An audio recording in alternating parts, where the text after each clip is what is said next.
All right, good morning, everyone. My name is Rachael Schmidt. Until last year, and please don't hold this against me, I worked at the Center for Tobacco Products. I spent 12 years in the Office of Compliance and Enforcement as the Assistant Director for testing coordination and essentially collaboration on all aspects for product standards. So I left last year after doing my very, very best to tolerate the new leadership and the prohibition stance that was being taken by the agency, as opposed to the support for reduced harm and improving health outcomes for the American smokers as well as other smokers throughout the world. So today we're going to talk a little bit in this session about the science and the technology, where we are, the gaps that we still have, the directions we're heading, and we are definitely looking for input from all of you on what we're doing right and maybe what we're doing wrong, and then what we're not doing at all just yet. So I'm going to introduce Niaura. He's going to start our session here today.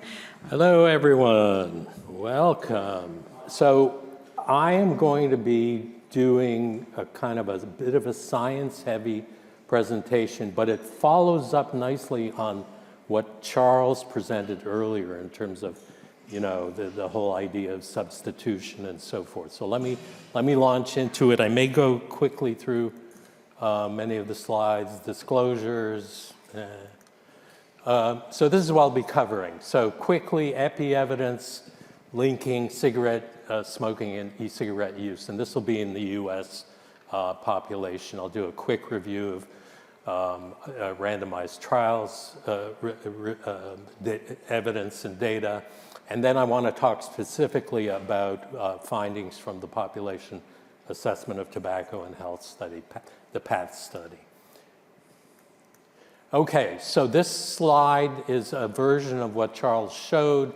On the top line, you have from 2019, 2024, a decrease in prevalence of cigarette smoking. This comes from the National Health Interview Survey. You see a corresponding increase, the red line, in vaping. This goes through to the fourth quarter of 2024, the most recent data. And as Charles said, are these things actually connected? And I'll maintain that they are. So if we do a correlation between those two curves, we find that for every 1% increase in e-cigarette use, there is a corresponding 0.8% decrease. So it's almost a one-to-one mapping, which is kind of interesting, but correlation is not causation. However, these two things seem to be statistically connected. There we go. This just shows you, it's kind of like a cross-tabulation between e-cigarette use on the bottom and cigarette use on the y-axis. And if you go to the far right, you see that people who are current users of e-cigarettes, there are more everyday cigarette smokers, but there are also more someday and former smokers. So, that's telling us something interesting, I think, about the relationship. We can get into that later. So we know from the Cochrane Systematic Review Group that have been tracking randomized clinical trials and publishing reviews from time to time that there is now a strong evidence base to support the idea that giving people e-cigarettes to help them quit smoking works. And without going into too many details, e-cigarettes are actually even better than nicotine replacement therapy. You see a relative risk ratio of 1.59, but compared to either no or just behavioral support, the proportion quitting is almost double for e-cigarettes. So these are solid randomized clinical trials. So this, if this to me is solid evidence these products work. And of course, Cochrane concludes the same thing. Just quickly, Here's the results of a recent study comparing varenicline and e-cigarettes versus placebo for smoking cessation. And e-cigarettes perform at the same level as varenicline. Very interesting. This is too detailed, but let me just say that also in the NHIS, the top reported method for people who either quit or tried to quit smoking is e-cigarettes. Top of the list. But we know that most people don't actually actively try to quit smoking. Most smokers don't. But we also know that people who use e-cigarettes actually end up quitting, even though they didn't start out to do so. So this is kind of circumstantial evidence linking, those curves that I was showing you earlier. But what we need is good causal evidence. And there are ways to go about doing that. In this study, what we did is we looked at data from the PATH study, which is longitudinal study of adult smokers here in the US. And we used some new methods, which I'll talk about in a second. So this is a PATH study.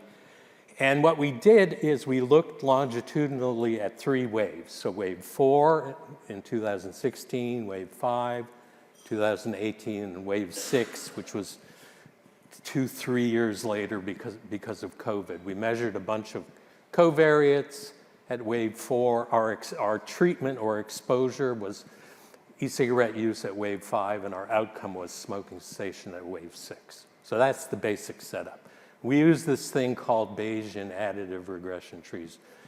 Too much detail to go into. Suffice it to say, it's pretty technically demanding, but it's kind of state of the art in terms of modern causal inference methods. Okay, here are the results.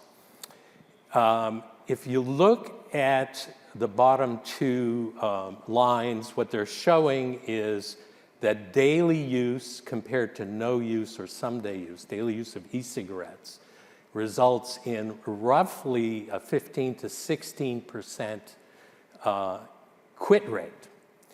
So this is using e-cigarettes at wave 5 and predicting wave 6 outcomes. Causal inference, okay, we did all the causal inference stuff.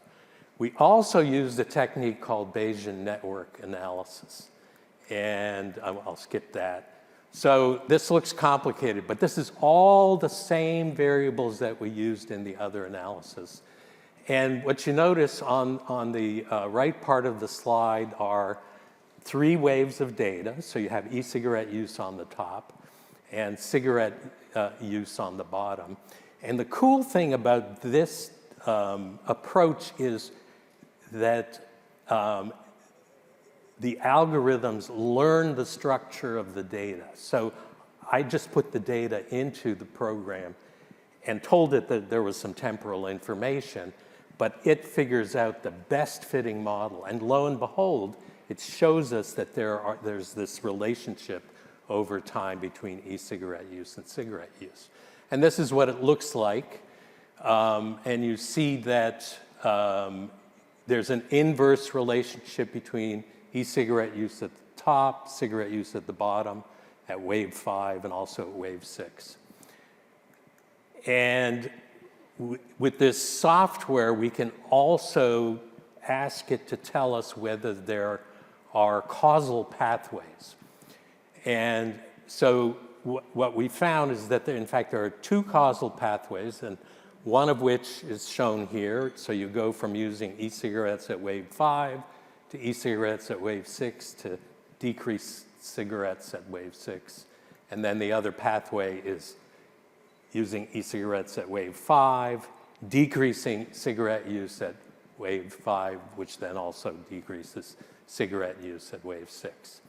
So you can also do something interesting, and this is also a form of causal analysis. So we use this model. So think of this as an inference engine. And we can set values. So let's suppose that for wave 5 e-cigarette use, we set everyone at no e-cigarette use. And you have about 13% of people not smoking. What if we set everyone to daily use? And that number jumps to 32.6%, so almost 20% boost in quitting, all right? And what if we also look just at wave 6, meaning concurrent use of e-cigarettes, and in the same idea here. So we're saying, okay, what if everyone is not an e-cigarette user? So you have about 12.4% people who are not smoking. If we set everyone to be a daily user, that number goes up to 42.3%. So almost a 30% boost in quitting, all right? So in conclusion, we've got population trends suggesting, you know, this inverse relationship between vaping and smoking. We know that giving people e-cigarettes to quit smoking gets them to quit smoking. Smokers say they use e-cigarettes to help them quit smoking. And then these causal analyses that I just showed you, I think in my mind at least pretty definitively demonstrate with population level data that we've got a strong connection here. So my final question is, why the hell aren't we recommending e-cigarettes as an evidence-based method to quit smoking? And I'll end there. Exactly 10 minutes. Next up is Andrej Kuttruf. He's going to be talking to us about the UK experiment where they provided over 1 million free vapes. All right. Thank you. Thank you for the invite here. I'm Andrej Kuttruf. I'm the founder and CEO of Evapo, and I started the company 11 years ago. At that time, a close friend of mine quit smoking using e-cigarettes, and I thought if even he can do it, then millions will be able to. Does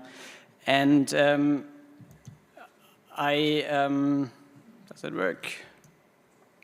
Yes. What started with one shop 11 years ago, we now got 60 stores in the UK. We just launched in Germany. We got 3 stores there. We got our own e-cigarette factory. And the third leg to the business is our supply to the public sector. So we supply hospitals, mental health trusts, stop-smoking clinics with our products. And all our store staff are NCSCT certified stop-smoking advisors. And that's really the mission of our company, to help smokers to quit. And indeed, 75% of our customers have now successfully quit smoking. So it's something we are very proud of. Now, the UK has been a bit of a poster child, I guess, for progressive policies and studies coming out of the UK. We had the landmark evidence that vaping is at least 95% less harmful than smoking. We had the Cochrane report that vaping is almost twice as effective as any other NRT. We had the pilot of rolling out vape shops in hospitals. So always at the forefront in the UK, and we can see that it's working, if the slide is working. Sorry. There we are. So by now, more than 3 million smokers have successfully quit using e-cigarettes. And you can see the UK had a massive decline in smoking rates, the fastest decline in Europe. Smoking rates have now come down from 20% 10 years ago to below 12%. And we can see Europe is still stuck at 25%. So something is clearly working. However, even in the UK, we will miss our ambitious target to become smoke-free by 2030.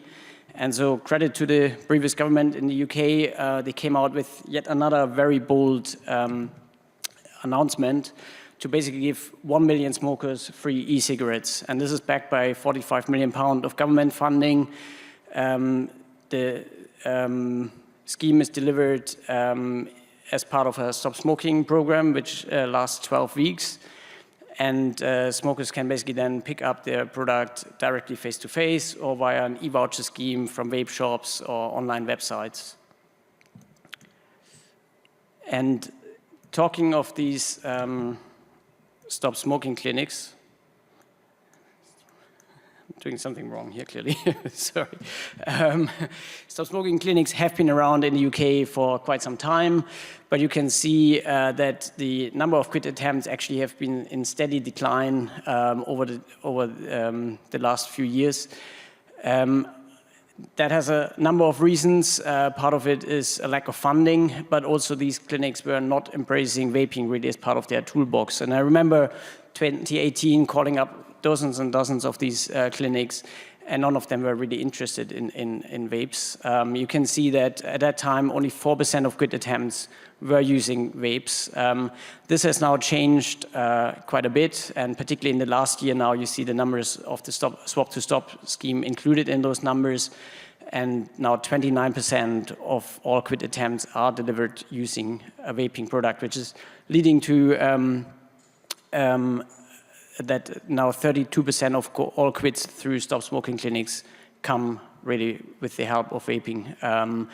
And to point out here as well, the quit rate with a vape is certainly higher. It's at 63% versus the overall quit rate of 54%. So again, just showcasing the effectiveness of vaping. These are the early results of the swap-to-stop scheme.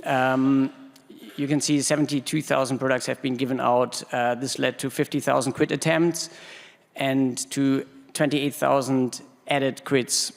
So that's a great initial success. I want to point out as well, you can see the aid cost per quit, which is £116.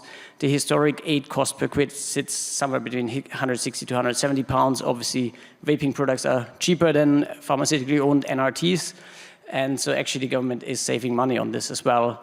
But still highlighting the biggest problem there, only 7% have been given out so far of that 1 million figure. And the challenge these councils are having are actually in reaching smokers and giving these products out. So what is now a new approach is to actually operate stop smoking clinics in vape shops specifically. And clearly we have hundreds of smokers walking past our shops every week. We actually, as a company, we've operated a couple of clinics already for a few years, and so councils approached us, and we are now running 8 in-store clinics. And I think that's really the way forward, to have a symbiosis between stop smoking clinics and vape shops. So quickly talking about our own experience in running a stop smoking clinic, what is interesting to highlight there is we are reaching much more vulnerable demographics across our patients. So you can particularly see that 37% of our patients are unemployed.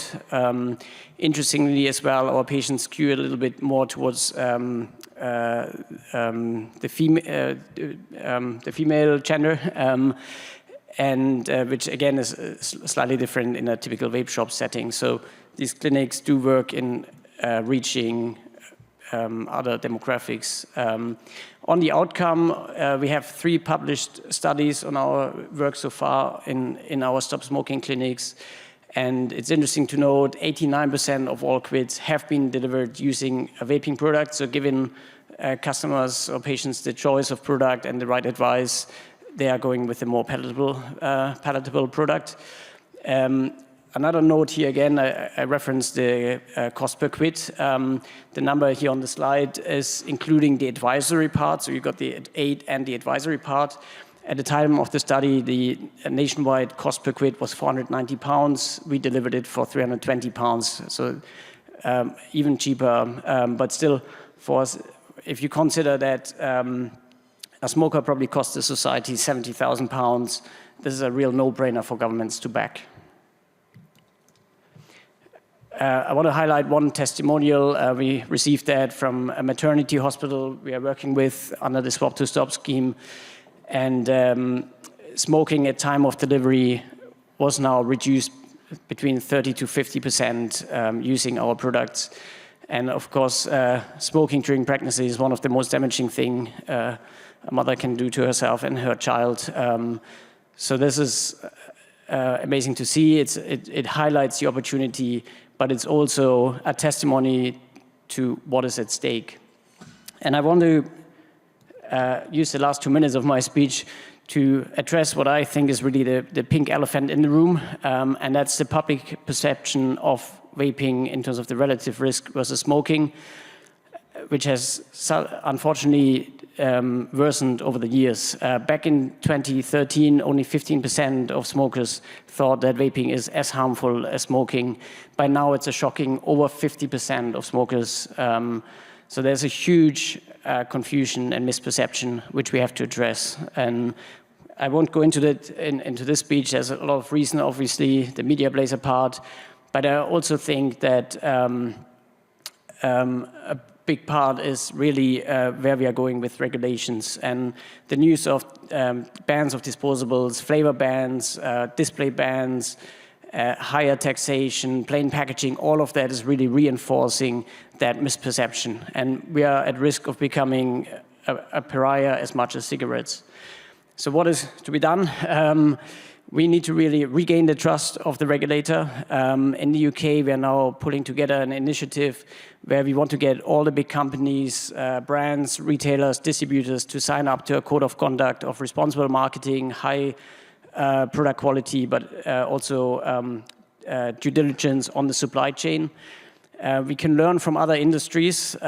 Derek was mentioning yesterday the toy industry has successfully self-regulated. But also particularly the alcohol industry has successfully self-regulated. They were facing very stringent regulations because of youth uptake. And then they set up the Portman Group, which basically is a code of conduct. All the big brands have signed up to it. And they gained the trust of the regulator, basically say, we trust the industry to sort this out. And I think that's what has to happen in our industry. We got the former CEO of the Portman Group to lead on this. And it's not a trade body, it's not a lobbying organization, it's really a body to oversee compliance and supervise this code of conduct. And I think this is the next critical step for us to raise the standards in our industry, to commit to a code of conduct, and to maximize the public health opportunity of tobacco harm reduction. Thank you. Thank you so much, Andrej. That was a fascinating presentation, and just a single comment on my part. I find it very heartening to see those numbers, that when we take reduced harm products to the vulnerable populations, when we take them to the people that need them and they use them, we see real change. We see real improvement in health outcomes, especially loved the data on the maternity. Absolutely. Next up, we're going to have Ben Green from Inner Scientific. He's going to talk to us about a program called Vape-Aware. Thank you very much, everyone. Thank you to New Approaches team for inviting me to come and speak at the conference. So I'm going to take a look at the UK and an initiative we have called Vape-Aware. I'm Ben Green. I'm Global Technical Specialist for nicotine-containing products at Inner Scientific. So let's get into it. Here we go. So we'll have a look at Vape-Aware. We'll have a look at the attitudes to vaping in the UK as they stand. Go through what Vape-Aware is and how it works. Look at the database that we've generated. Looking at how Vape-Aware can help manufacturers and consumers, relative risk prediction tool, and then on to the Vape-Aware National Survey, which we're currently conducting. So we know that ensuring the compliance and safety of nicotine products relies on accurate product information, and not all vapes are created equal, as we know. There are many illegal products on the UK market that fail to meet the required standards of compliant and low-risk products. This leaves consumers uncertain about the safety of their purchases, and we want to help that go away. So Vape-Aware has been developed to address this public health concern. It enables manufacturers and producers to demonstrate compliance, uphold industry standards, and build consumer trust while equipping consumers with clear and reliable information, to guide their purchasing decisions. So our mission is simple and clear, to provide those facts that help consumers, researchers, and policymakers make informed decisions. So if we look at some of the attitudes to vaping in the UK currently, there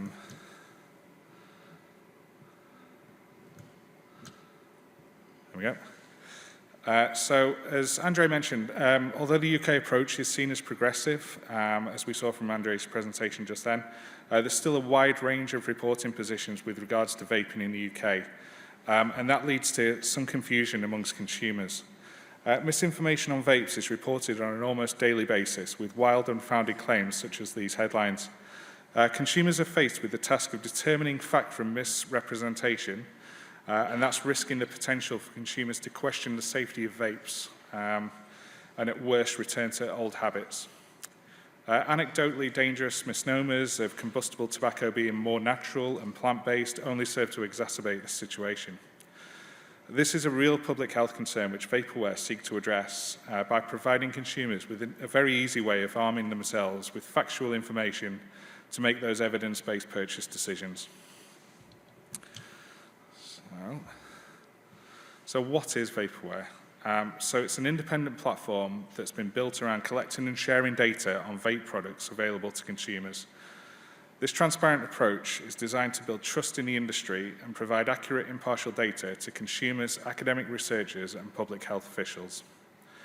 Data generated from testing by accredited laboratories is published in a publicly available database, allowing users to rank the relative safety of their vape and drive manufacturers to make responsible innovations to improve the safety of their products, to ensure that they are compliant with regulations and strive to be presented to their customers as a safer choice, therefore rising in the rankings of relative safety and promoting a culture of safe product manufacture and use across the industry.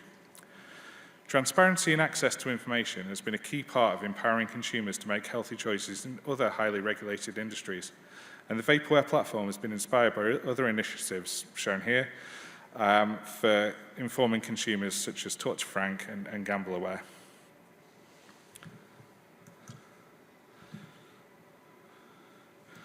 Oh, I think I've gone.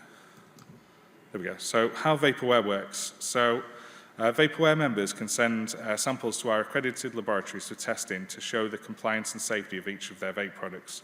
Nicotine strength and fill volume are tested to assess compliance with TRPR regulations, while testing for metals, carcinogenic nitrosamines, and other compounds allow for the overall assessment of the relative safety of the product.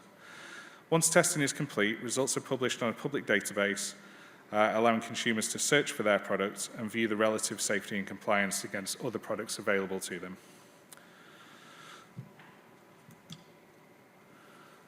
So the Vape-Aware database is where we store all our information, and it really makes product safety data easily accessible, comparable between other products, and provides that transparent information to build consumer trust in the industry and drive that responsible innovation again with manufacturers to ensure that safe, compliant products continue to be available to consumers. The database is an independent, publicly available, and completely free to access database, providing a simple way of making comparisons between vape products and identifying those products that are compliant and those products that may carry a higher risk. Early next year, we'll be introducing oral nicotine product data into our database, bringing the benefits of Vape-Aware into the rapidly growing and innovative oral nicotine space. For manufacturers, there are many benefits. So Vape-Aware means that consumers can instantly rank those products available to them on relative safety. They're going to then select the ones that they view as safer for them to use. Consumers we're finding in the UK are a lot more health conscious of late. So manufacturers should really strive to be at the forefront of consumers' minds when selecting a vape, when they are selecting a vape to purchase. So by engaging with Vape-Aware, manufacturers can access key data to support safe and compliant development of new products for testing and subsequent inclusion in the database. And they should be aiming for their products to be presented to consumers as relatively safer options, with that supported by independent and impartial evidence as presented on the database. So benefits for consumers. So we have a Vape-Aware app that's been developed to make it even easier for consumers to make informed decisions on purchases. By scanning any standard barcode on a vape product, the user can instantly access data held on our database for that product and make an informed decision there and then, making evidence-based information available to all. And there's a QR code on the screen. If there are any Android users in the room, it's available on Google Play now, and it's coming to the App Store very soon. So the Vape-Aware app is completely free. It allows that easy access to the database for no cost and allows it to be open for all.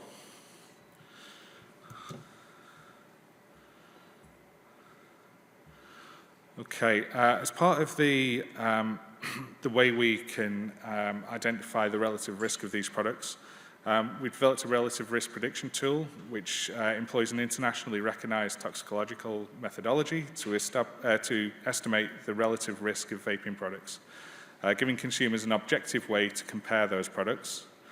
And the relative risk prediction tool focuses on priority chemicals with the highest health relevance, estimating the relative risk versus smoking and giving consumers that at-a-glance product-to-product comparison opportunity and allow them to identify lower risk products.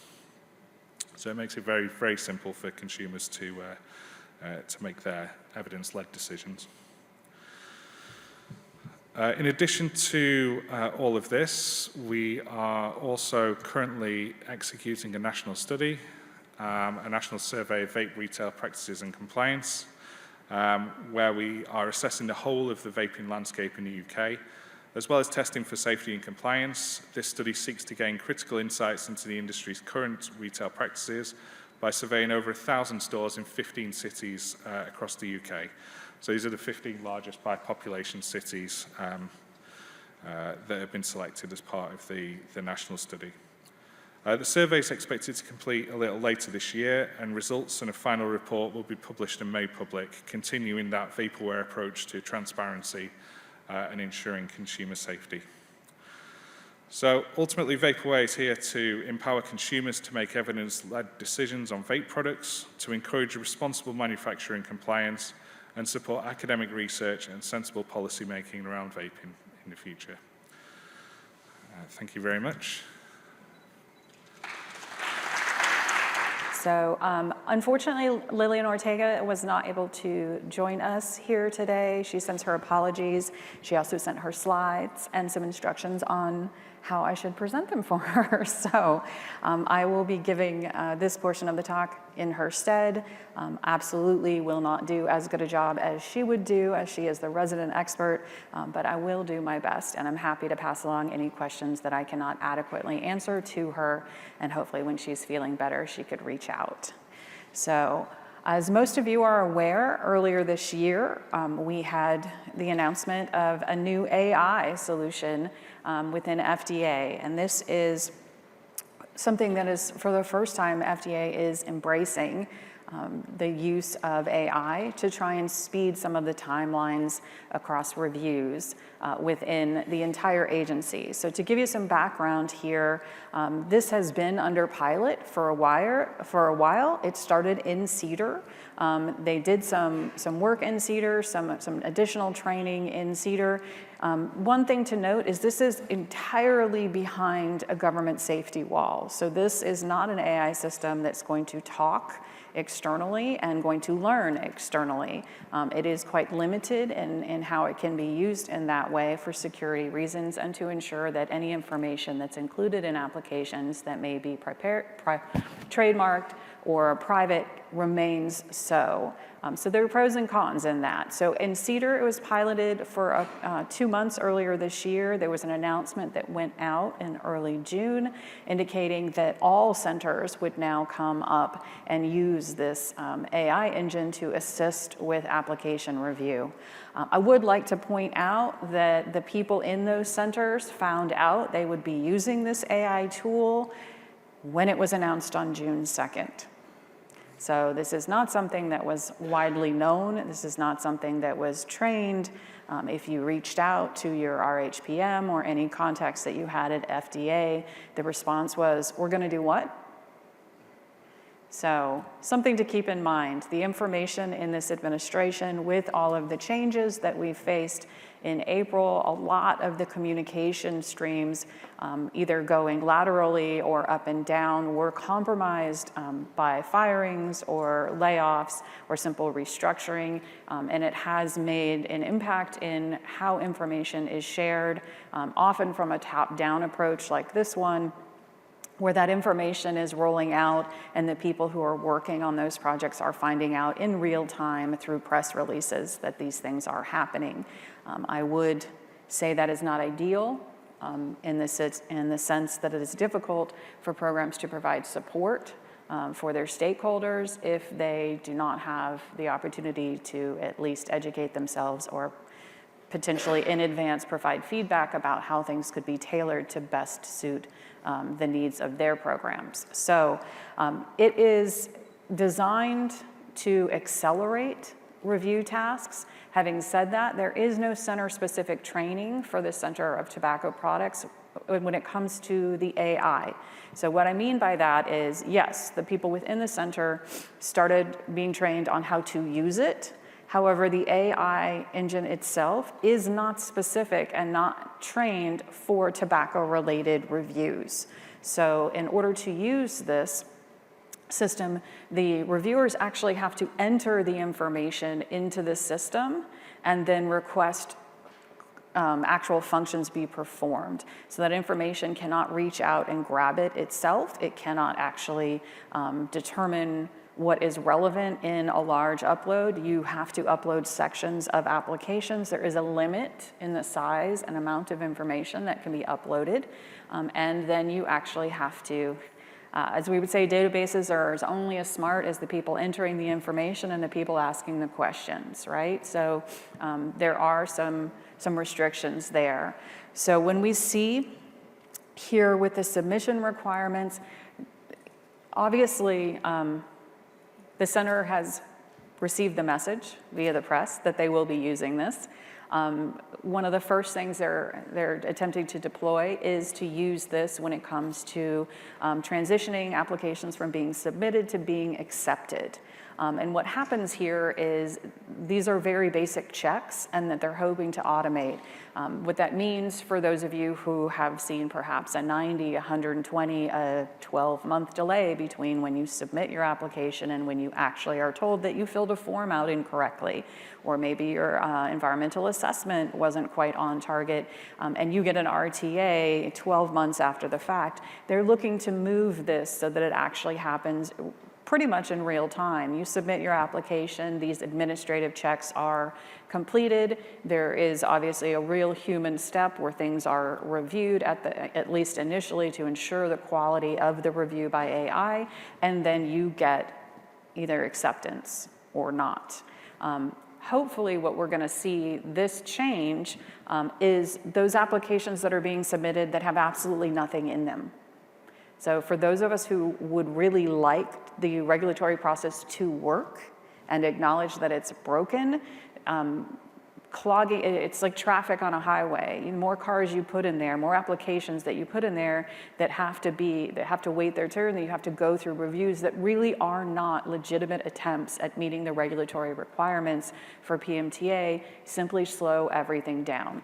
So this is one thing that hopefully will be impacted by this type of administrative review on the front end. You submit your application. If there's nothing in it, it gets kicked out of the queue. So real applications being submitted for real attempts at review for new products.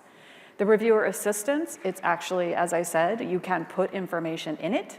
You can then ask questions about that information. You can ask it to find certain pieces of information, hoping that for some of these applications, which can be hundreds and thousands of pages long, that this will hopefully speed up for reviewers their ability to target pieces of information that are critical to their review, whether it be for filing or for scientific review, and speed that process and getting them to the information that they need.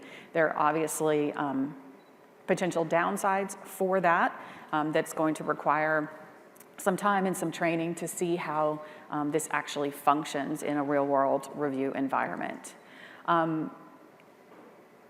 So the other, go back not done with that last slide. So safety signal triage, they're also talking about using this for information. There are lots of pieces of information, adverse event information that comes in. Right now, this is all reviewed by people, but what they're hoping to do is to add an automated step for this. If someone's complaining, my product tasted weird, I don't like it, they won't give me a refund, versus, by the way, my product burned a hole in my mouth, and do some triage there to make sure that critical adverse events actually make it to the top of the pile as quickly as possible so that action can be taken.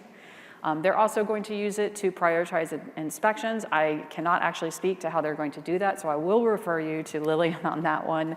And then also just general data assembly, how to put together information and tables and summarize it in order to try and get some consistency across the board in how information is presented back to applicants regarding their applications. So next slide, please.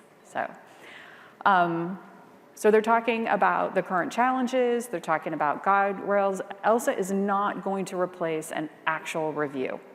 It's not going to replace the people, it's not going to replace the science. The goal is to use ELSA to take the burden of generic, straightforward questions, actions, streamline them, make them consistent, formatting, things of this nature.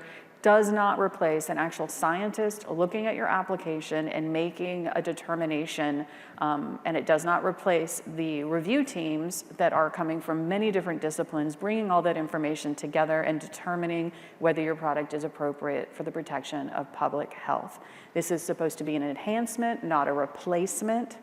And we do expect, like with most AI, that the more this is used, the more it will mature, and then the more potential uses may be identified to assist in streamlining this process, making it not only less cumbersome on the applicant, but also less cumbersome on the reviewers to get this done in that 180 days that it always should have met. So next slide, please. So I'm going to stop there. I will attempt questions later. Please feel free to ask them. Again, I will take copious notes and get them back to Lillian Ortega, and she will definitely be the better person to answer those questions for you. So that is the end of the number of people that we are having come up and give presentations. We're going to transition here. Just give us about 60 seconds here to transition to a panel that's going to talk a little bit about where we are with harm reduction, what's wrong, what's right, and how to do better. So if you are on the panel, you know you're on the panel, so come on up. Derek, why don't, you said you had something you wanted to... Yeah, I just wanted to, listening to the challenge of giving somebody else's presentation, I just thought I'd give you a historical background when I had to do the same. It was the late 1990s. I was 12. The speaker was today Sir Richard Peter. And he was going to give a talk in Canada, where I was giving a conference talk. And the topic was how to end the harms of smoking the fastest way. This is the late 90s. And tragically, his mother passed away that day, and so he wasn't able to come to the meeting.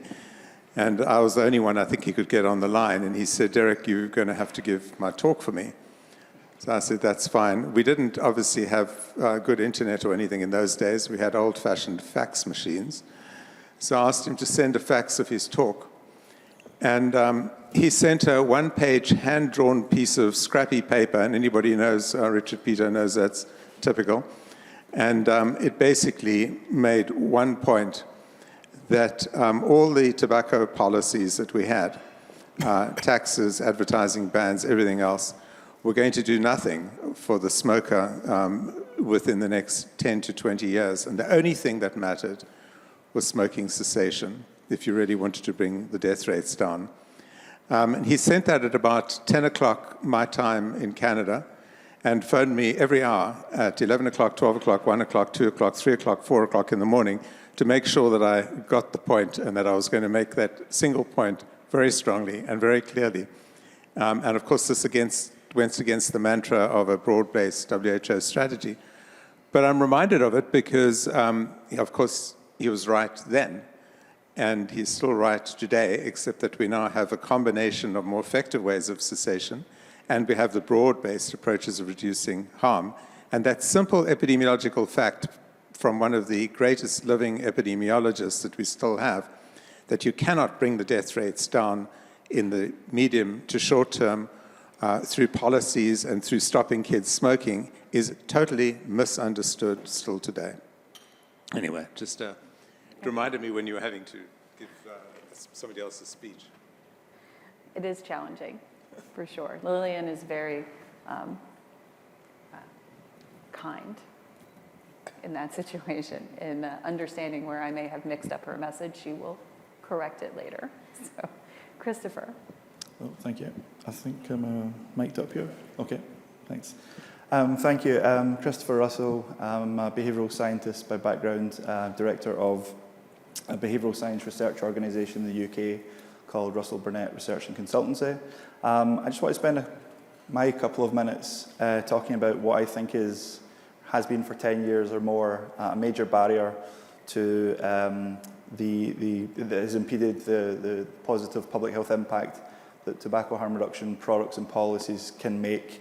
And that is people who have opposition or skepticism or hostility to THR based on either a lack of information or due to a strong belief in misinformation about what these products and policies actually seek to achieve.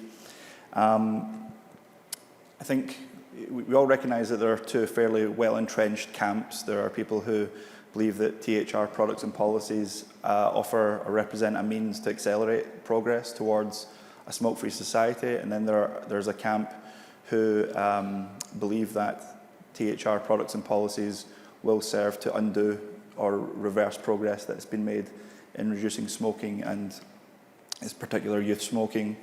And then I think there's a movable middle segment of the population, people who they don't know too much about THR products, policies, and they have the potential of being pulled into either of these competing camps, depending on what they hear next. So I don't like bringing people a problem without also bringing a solution, so I'll offer what I think could be a solution to this, and bringing more people into the camp of viewing THR as an opportunity rather than a threat. About 8 or 9 years ago, in a former life, I had a job which involved explaining to congressional staff in Capitol Hill THR in simple terms, simple plain English. And it quickly became clear that the winning argument for Republicans was about small business and entrepreneurialism, and the winning argument for Democrats was think of the kids. This is about protecting kids. And it struck me that, yes, think of the kids, but there are many ways to help kids. And I wondered why we still don't frame THR as a child welfare issue. And let me expand on what I mean by this. Millions of adults in America begin smoking in their teenage years, 14, 15, 16. They go on to have kids in their 20s and 30s. And unfortunately, many of them die from smoking-related diseases in their 50s and 60s. This means that there are millions of children across the country who, between the ages of 5 and 25, are losing one or both of their parents to a smoking-related disease.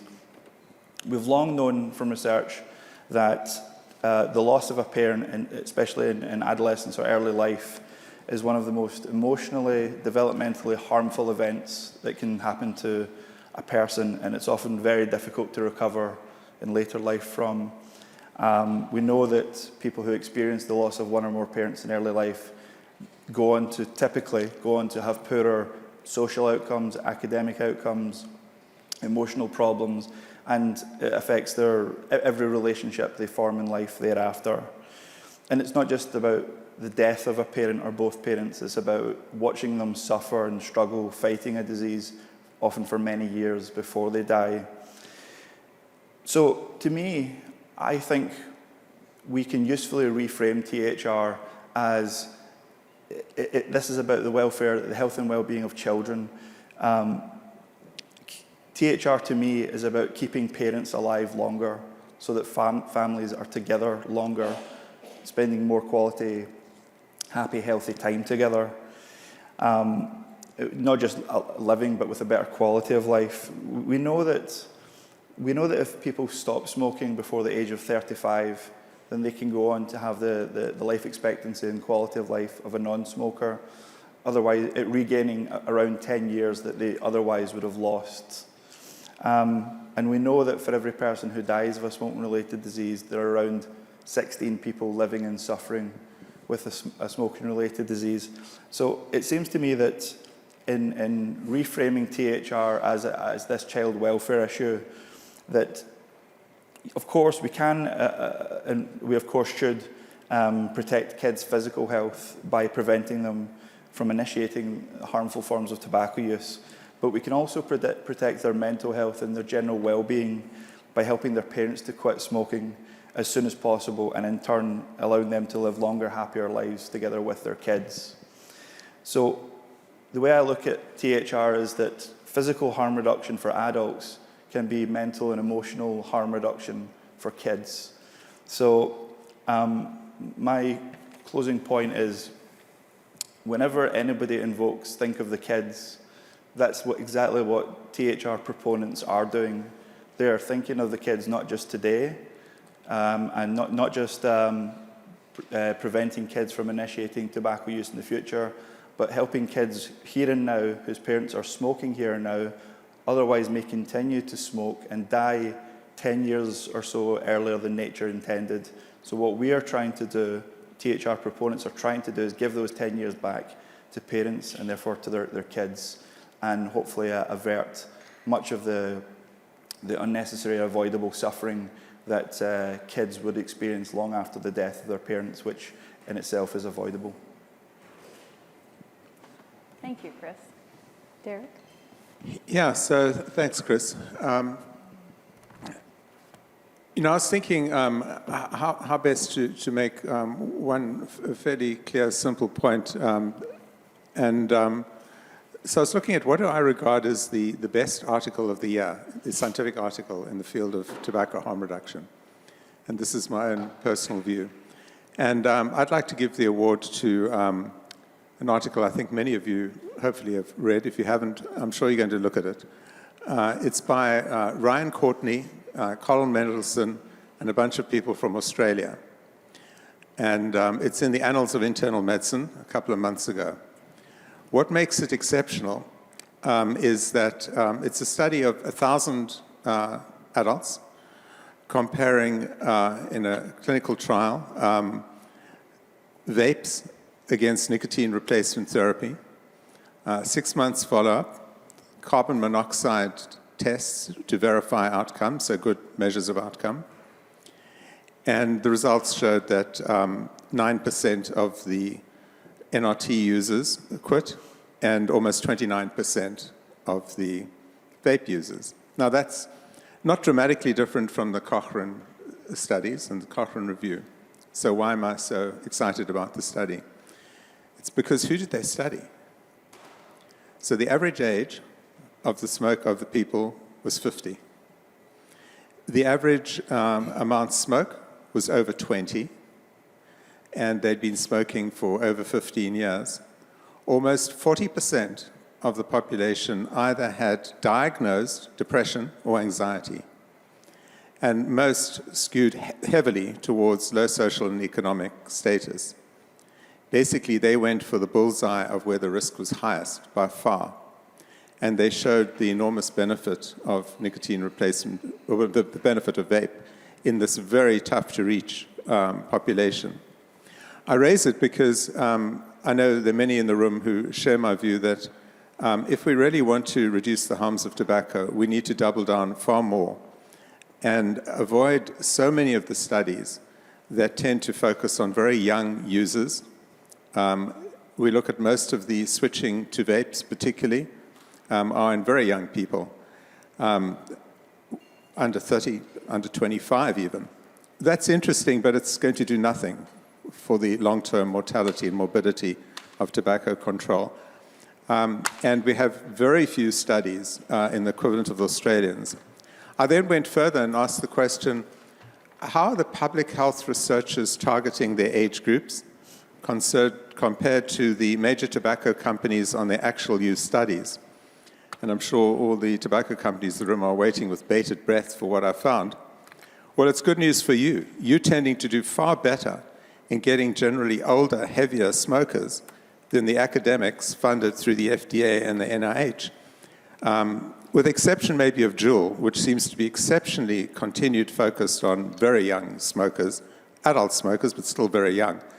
But the major tobacco companies in their actual use studies are getting close to an average of the mid-40s, high 40s, smokers probably about 18, 20 a day. And this becomes incredibly important. The final point I say, so why is it important from an epidemiological and public health point of view? If you do the sums, you'll find out that about 20 to 25%, the 20 to 25% of adult smokers in many parts of the world are smoking 20 plus a day or are over the age of 40. So that group constitutes 20 to 25% of all the smokers. But they constitute 70% of all the cigarettes smoked among adults, and 70% of all the COPD and lung cancer will come out of that group. So if we focus on a relatively small percentage of the total adult population who are at highest risk, we'll be able to bring the death rate down fastest. And that's what I think remains one of the biggest gaps, and the topic that you chose of forgotten smokers, that's really our biggest opportunity. And I think the good news is that the industry does seem to be making more progress than the public health scientists. We need to see how we actually make everybody make the progress. Thank you, Derek. Ray? Thank you. So one of the things that's been on my mind, and it's been talked about extensively here, is that, we have this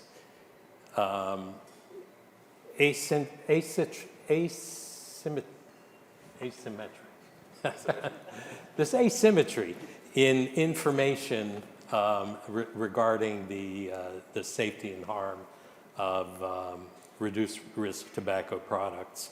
And so we lament. We say, okay, everyone is more likely now to think that these products are as harmful as combustible tobacco products, in some cases even more harmful.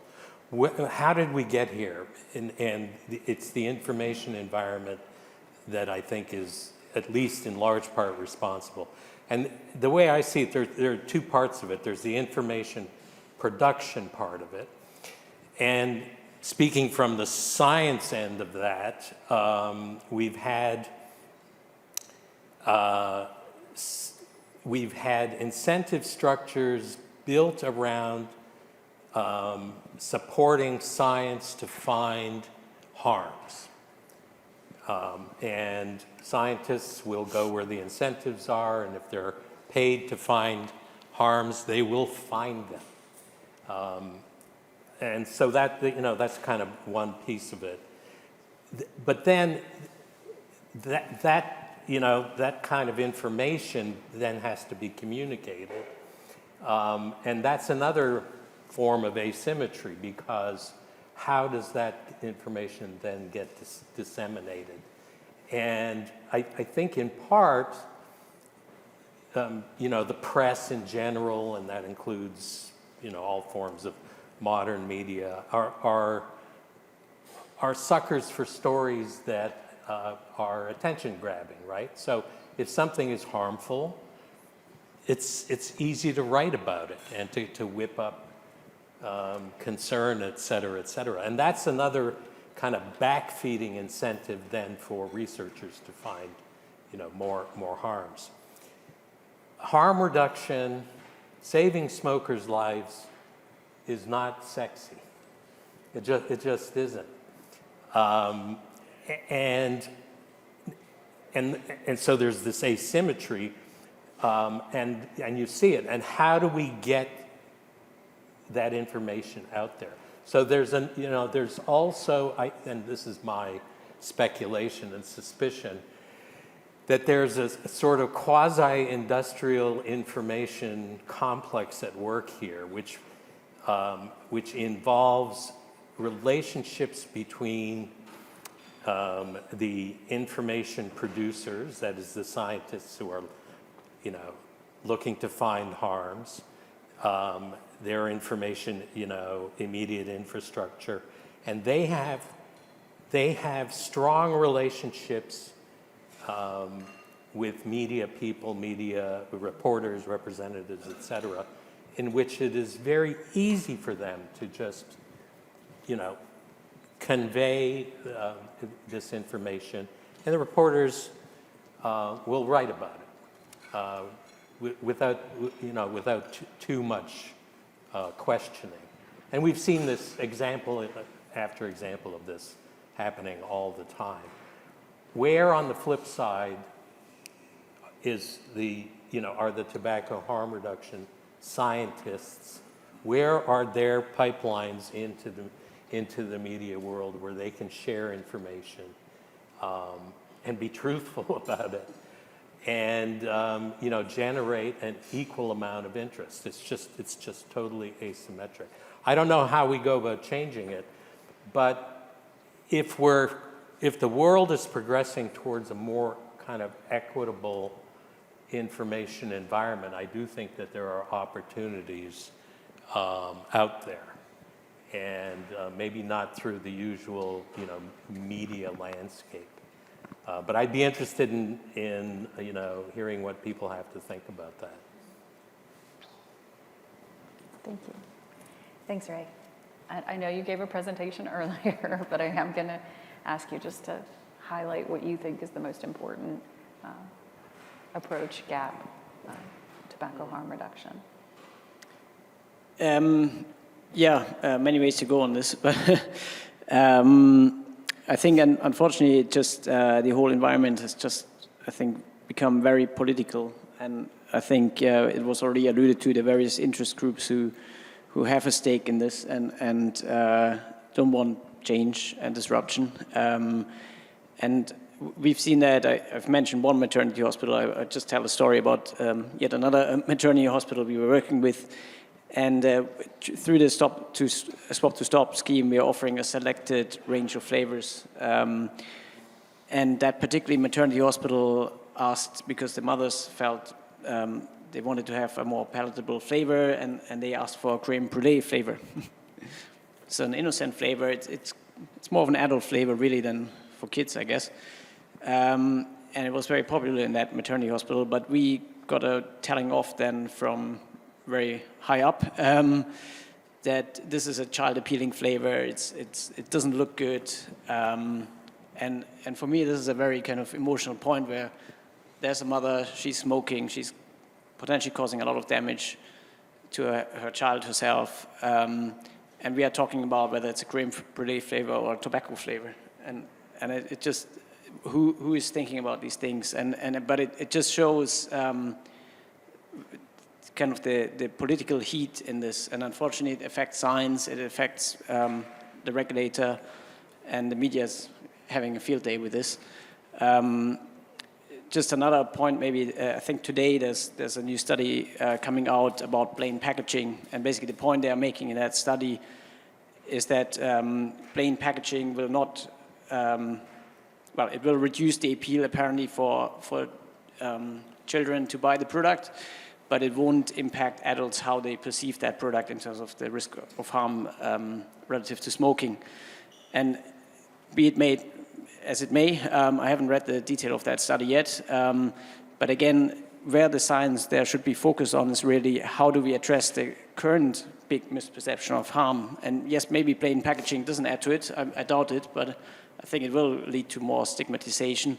But again, why is science not asking that question instead of, can we take it even one step further without risking even more confusion out there? So I think, unfortunately, that's something we have to address. No, I think that's It's fascinating, actually. And I see the connection between everything that you all have said. It all ties together. And, you know, I know we talked a bit about this yesterday, Derek, but the data's there.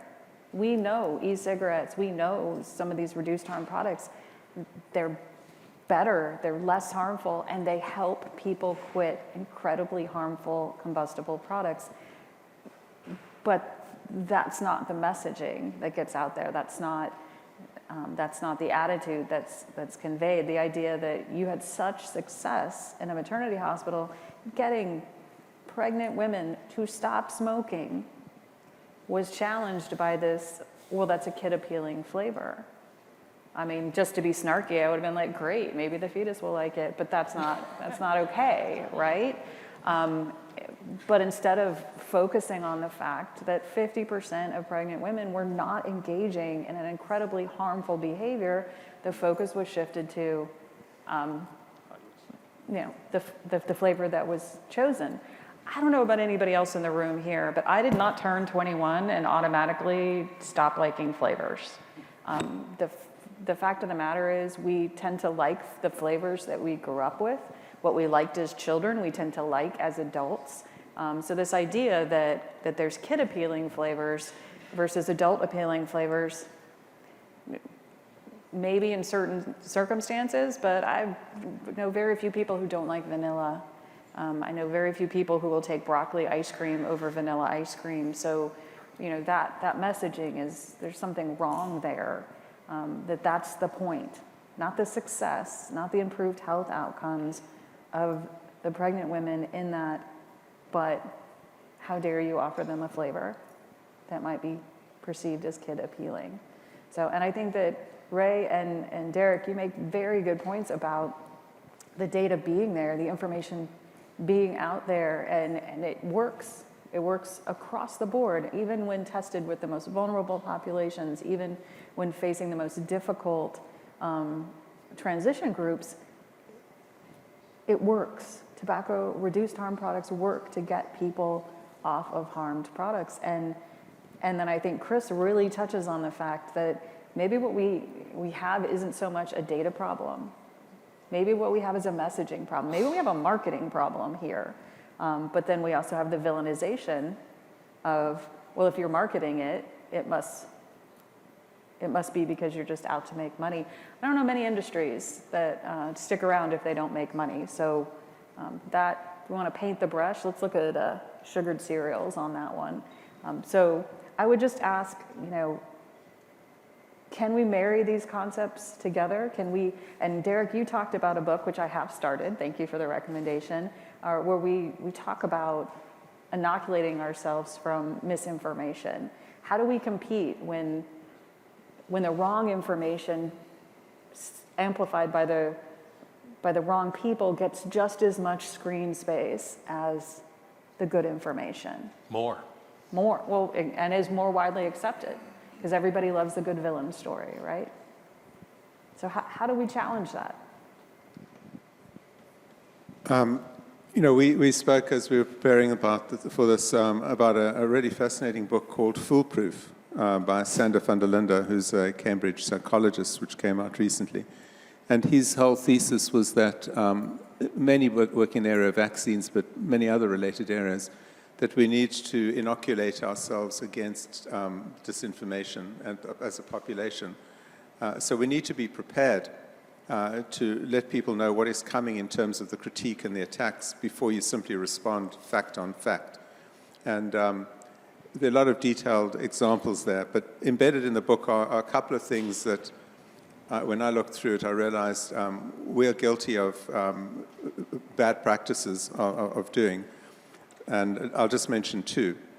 One is the depths we're going into burying ourselves in echo chambers and not speaking enough to people who we have disagreements with agreeably. And I think the tobacco control movement exemplifies it. Conferences either ban or restrict or prohibit people from either talking or taking part. Others where people are invited, which tend to be supported by industry, the leading public health people shun or don't go to because they don't want to be on a blacklist. That is clearly something which has got to be opposed with even greater vigor, and I know many people in this room completely support that and have written about this being a really existential crisis and danger for how we do things. The second is how we actually deal with the social media. And it's a very simple issue, which now that I'm sensitized to, I try and tell anybody, whether industry, academia, whatever, and even myself, that we've got to watch when we retweet, when we resend, when we actually share a bad story, which we know is wrong.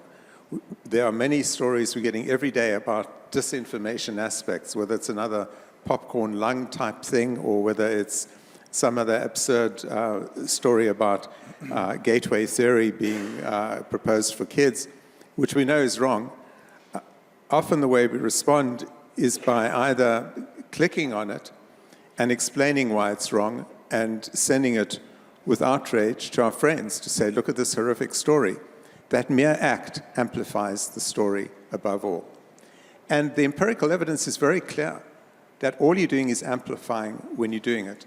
We need to resist the temptation to respond to disinformation with far greater rigor, particularly if you come from a tobacco industry or a vaping company, because you will then be doubling the amplification because they'll say, aha, we expect them to actually deny this, and yet they're continuing to do it. Instead, the response that seems to work from an empirical point of view, not just in the field that we're working in, double down and have 3, 4, 5 times better stories unrelated to that.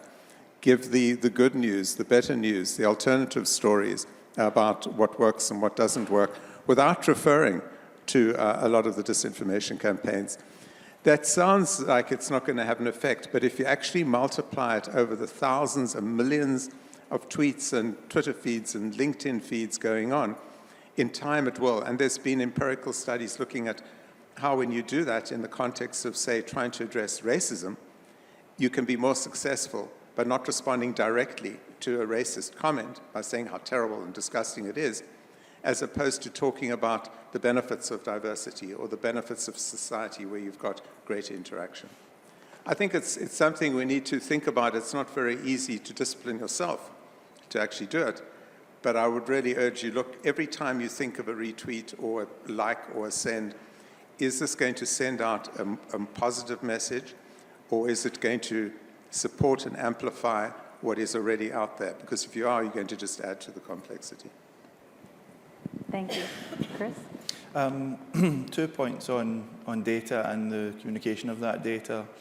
First is, I don't think we're in 2025. To me, there's no excuse anymore for every healthcare provider, any healthcare provider who works directly with smokers in America, not to know one simple basic fact, which is lung cancer, cardiovascular disease, and respiratory disease in smokers is not caused by nicotine, it's not caused by tobacco, it's caused by setting tobacco on fire and inhaling the smoke that's created from that combustion. For there to be such levels of inaccurate knowledge on that basic fact is it's beyond disturbing. It's shameful as a reflection of getting that information out there to the people who work face to face with smokers every day. And that's FDA's position. FDA early last year created a web page called The Relative Risks of Tobacco Products, which make clear that different products exist on a continuum of risk, with smoked combustible products being the most harmful, and non-combustible products typically exposing the user to lower levels of harmful compounds that cause those diseases. And so that resource exists, and it's then for other people to figure out the best ways of getting that information into the eyes and ears of people who engage with smokers daily. The second point, beyond communication to physicians, is communication to the average person who smokes in the street. Now, I am under no illusion that for all the articles and studies I've published, nobody out in that street has read any of my work. In fact, most people in here haven't read any of my work. But to have this sort of, and it's not self-deprecating, this humility that we can play a role in crafting the message, writing about the science and packaging it, but we are not the best messengers of that message. Now, I'm not a big social media person, but I think I know enough, or I'm at least aware enough, to know that there are people on TikTok, Instagram, Facebook, Snapchat, XYZ, others, with millions of followers tuning in on a daily basis to hear what a person has to say. This is not the face and voice of someone that's ever going to be listened to by 100,000 people every single day.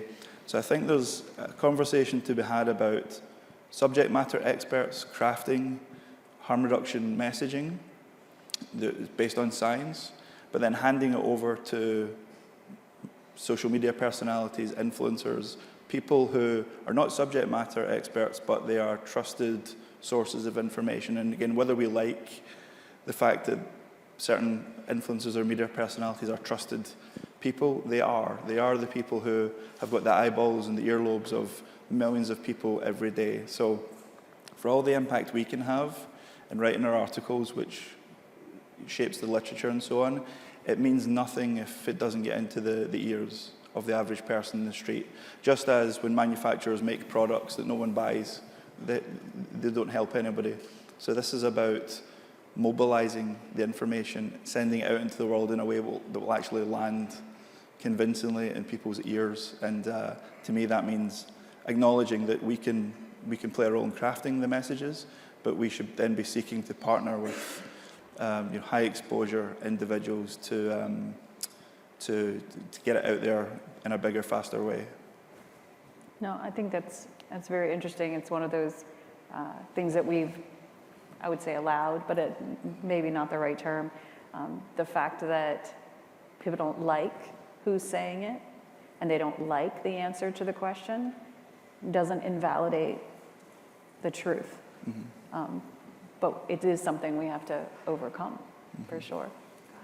Go ahead. Well, maybe just to make a more hopeful or optimistic point, I think to some extent people are already kind of voting with their feet. And there's one slide I was skipping over a bit in my speech, but the misperception of harm among vapers is actually skewed completely in the other way. So where 70% of vapers strongly believe that vaping is less harmful for them. So they're seeing the effects already. They're seeing probably the health effects in their own life.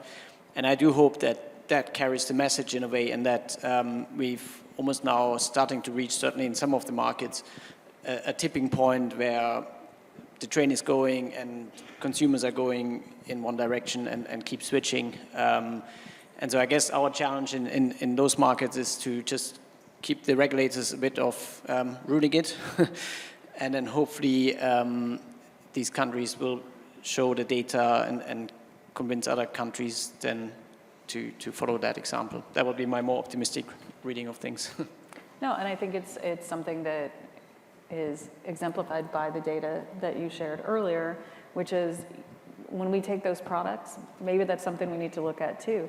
You took those products to the vulnerable populations. You took them into the hospitals. You took them to the pregnant women. How do we change the narrative? How do we get the health professionals to accept that that this is a viable option to help people? Because when you do, it's highly successful. So how do we get from where we are to there? So in the silver lining department, I agree. I mean, we're seeing this happen. The curves are inverting for all over the world with different kinds of products, et cetera. So something is happening. Something is working in the face of this asymmetric misinformation environment, in the face of regulatory insanity and moral insanity and all of that. So something's getting through to people. And what is it? And they're clearly communicating amongst themselves somehow. And what are the messages that they're sharing with themselves? And maybe a lot of it has to do with success stories. You know, oh, I know so-and-so, or so-and-so did it, and et cetera. You ought to give it a try. There's this whole other network of information that is independent of external control, let's say, that I think remains untapped. And good for them. No, it does work for sure. We have a few minutes left, and I know Derek wants to say something, but please, if there are any questions in the audience, please raise your hand. We'll get someone to send around, and then we will end on time because we have one more presentation and then lunch, and I do not want to get between y'all and your lunch, so please. Just in response to the question of, what is, that there are things happening. I think first on the question of how you get the physicians and so on involved in the vaping world.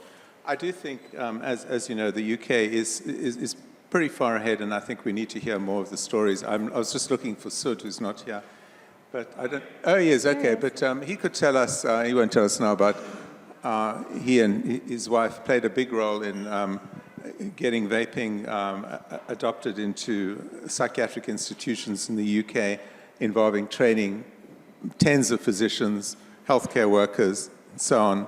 And in the end, I guess the uptake was successful because the patients wanted it. These are profoundly mentally critical smokers, very heavy smokers, who are able to get a vape in a mental institution. So it can be done. And I think that story needs to be known at scale. And the other one that occurs to me is that I don't think we talk enough about the success of heated tobacco products. And and how they have exploded, but obviously particularly across Japan and Korea and across Eastern Central Europe and Greece, and displaced cigarettes maybe even faster than some of the vape displacement that we talk about here all the time. And what was at the core of that? I think there was just brilliant understanding about what you're starting to recreate inside a vape store, at the ICOS store as one store. I'm not supposed to be using brands, but having been in the store 10 years ago, it struck me that this is basically a smoking cessation clinic. And it was approached very much in that same kind of philosophical approach. The intensity of being able to work with smokers, address their deeper concerns, not just their health needs, but broader issues, I think was part of the secret success of why we've seen a collapse of 50% in the smoking rate among men in Japan, or a dramatic decline in Greece we don't talk about enough. I mean, Greece, now it's becoming a heated tobacco country, or Lithuania, or many of the Eastern Central European countries. The same magic of whatever they're doing with heated tobacco products seems to be working. We need to maybe next year give a greater focus to what are the determinants of success in that category that maybe the vape people can start learning about here in this country. Okay. I think we have some questions. If you have a microphone, stand up. Hi. Hi. I had the privilege of seeing one of my heroes, Neil Young, sing last week in Vancouver, and he started out with Ambulance Blues, and the end talk of that, phrases that is, we're all just pissing in the wind. Isn't it good to have a friend to tell you you're just pissing in the wind? And I think when we talk about what we're doing at the higher level, I think it's all important, but what Ray said, there's a silver lining. When you see these studies, this real-time study that you showed, how successful the change is in this environment of massive disinformation, it's quite incredible. It's really happening.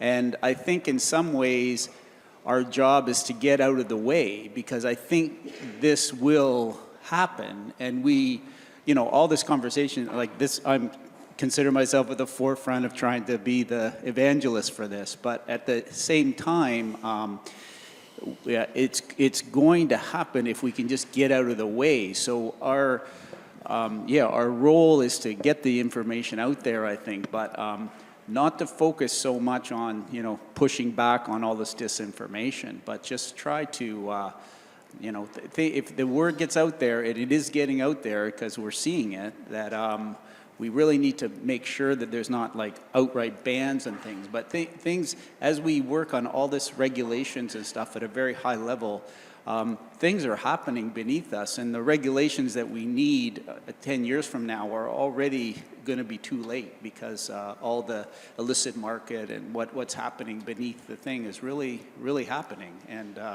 we need to mostly get out of the way and let people get on with getting safer nicotine products. Thank you. So right behind you, I believe, it's been very patient, and this will quickly, please, because we are out of time, and I'm breaking my promise here. Yeah, I'm sorry for holding it up. Sorry, Jeff. Robbie Chowdhury with PMI. I was formerly at FDA and the Lung Association. So I have an interesting perspective on the messaging piece. One thing that I've been noticing with messaging, and thank you all again for all your points. I've had to change my question 4 different times because you answered it already, is kind of the trust and brand issue with how science is being taken on from industry and creating the best science out there for THR. But the trust and brand issue from industry is what's really holding back from people partnering, from disseminating that information and getting that conversation going. What do you guys think is the best way to build that that trust and brand with industry, so to make people believe the science that is being produced, rather than having a bias and saying, no, that's industry, we don't want to listen to that. It's obviously an agenda they have. I hear that keep producing it, keep going for it, that's the best way. But when we keep producing that information and that science, if people are already looking at it at a certain perspective and they write it off, then what is the point of that? And is there a barrier that we can break to get out of that cycle? Okay, one-line response. We're out of time. Can you do it? Oh, I know. I'm looking at Derek because I don't know if he can do a one-line response. Give it. I'll attempt to. It may bleed into a second line. I keep doing what you're doing, obviously, but I reiterate what I said earlier, that is it important for you to be trusted, or is it important for your products to be used to help people switch? And so we agree on the outcome, but who's the best messenger to get people there? Obviously, the industry has a trust problem, and I would advocate making more use of people who have huge reach into the population who don't have a trust problem. That's the best I can do in 2 lines, 4 lines. 1 line. We need medically licensed vapes and nicotine pouches produced by tobacco, vape, and pouch companies. That is the only way we're going to overcome the distrust. The only way. He did better than you, Chris. Regulators in this context should be your friends. And they have to provide the undergirding of support. And part of that needs to be a way for allowing for companies to convey and tell their message and their story. I don't think we've figured that process out yet. Andrej? I agree with all what's been said. Work with the regulator, stop regulators of blocking the consumer, adopting the products. I think that's my solution. All right. Ray and Derek and Andrej win the prize. All right. Thank you very much. We are going to have Jeff Willett come up here, and he's going to talk to us about essentially how to create that neutral, trustworthy space. First off, I just want to thank everyone involved in planning this event. Thanks for the invitation to speak today. In one way or another, I've worked in tobacco control for 25 years. I've had senior leadership positions with a couple state tobacco control programs. In Ohio and New York, I've worked with the Truth Initiative and the American Heart Association. So, as someone who has designed and implemented multi-million-dollar cessation campaigns that include health communication strategies and quit lines and quit programs and so on, and done that over the past couple decades. It's incredibly frustrating that traditional public health approaches have not been more successful in helping the millions of people who want to quit and who try to quit smoking. So I left the American Heart Association earlier this year with the personal goal to do more to help people quit smoking. And today I want to share my perspectives on two things. The first is how and why the mainstream tobacco control community actively creates and promotes misinformation regarding nicotine and tobacco products. And then two, the steps that I've taken regarding a potential new approach for public health and tobacco control in the United States. So there we go. And it's clear that mainstream tobacco control promotes misunderstanding regarding nicotine. So to illustrate how and why that's happening, I wanted to focus on just one example, the American Heart Association's framework for cardiovascular health. So in 2010, the American Heart Association published Life's Simple 7.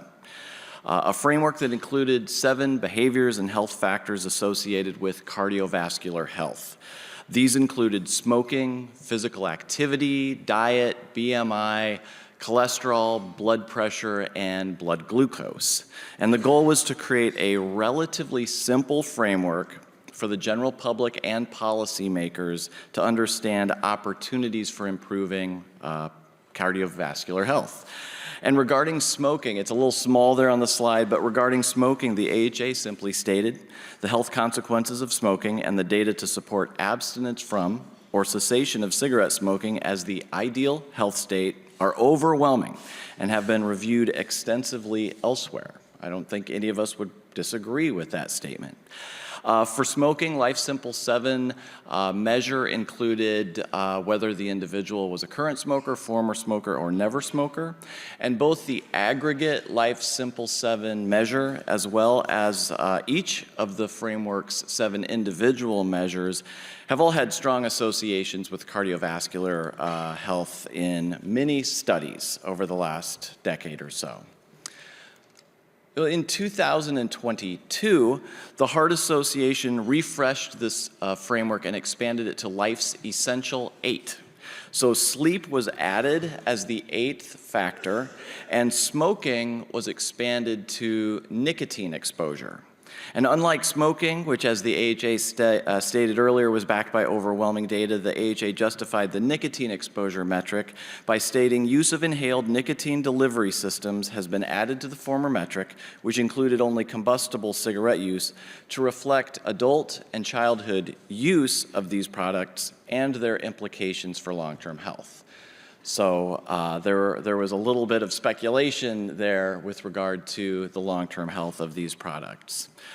So just a real quick look at the metric itself. I don't want to belabor this, but for nicotine exposure is a 5-point scale for both adults and for youth. The optimal rating was 100 points, so the more points, the better.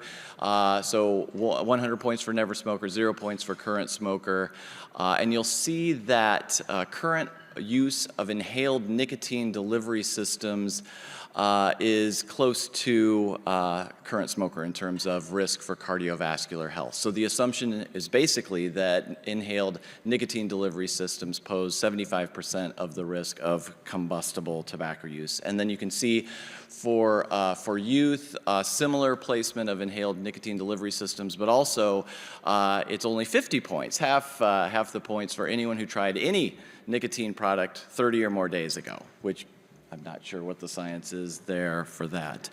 Okay, so with the Life's Essential 8 framework in place, the AHA launched a communication plan that included fact sheets, infographics, website, and social media, all the things that we were just talking about earlier during the panel. And that communication included the American Heart Association's version of what I believe is the biggest lie being told by tobacco control, a profound, simple, single statement that is so compelling that policymakers and the public absolutely have to act. So the AHA's version of this lie is shown here. Use of inhaled nicotine delivery products, which includes traditional cigarettes, e-cigarettes, and vaping, is the leading cause of preventable death in the United States, including about a third of all deaths from heart disease, right? So that is absolutely untrue. That statement applies only to cigarette smoking, and there's substantial data that shows that cigarette smoking and exposure to secondhand smoke are the leading preventable cause of death in the United States and do cause roughly a third of all deaths related to heart disease. The AHA has merely appended inhaled nicotine delivery systems to what is known about cigarette use and exposure to secondhand smoke. But what a powerful statement that is to bring e-cigarettes into that. Other groups or other tobacco control organizations' version of this lie is the claim that tobacco products, generally all tobacco products, are the leading preventable cause of death in the United States. So that's the messaging that you're up against. And why obscure the fact? Why obscure the fact that cigarette smoking is the leading preventable cause of death in the United States? Why append the use of other tobacco products to what is known about cigarette use and exposure?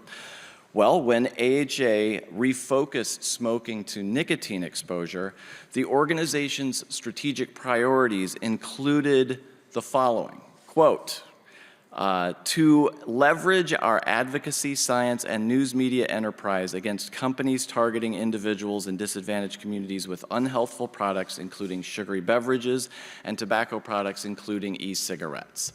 So AHA determining that leveraging its advocacy, its science, and its news media enterprise against e-cigarettes was a key organizational priority. And that you can see reflected by policy positions, by communication, et cetera. So, I believe when authority goes astray, new voices are necessary. There are many people, including people in this room, but many other people who, who share the perspectives of those of us in this room, but are unable or are unwilling to raise their voice.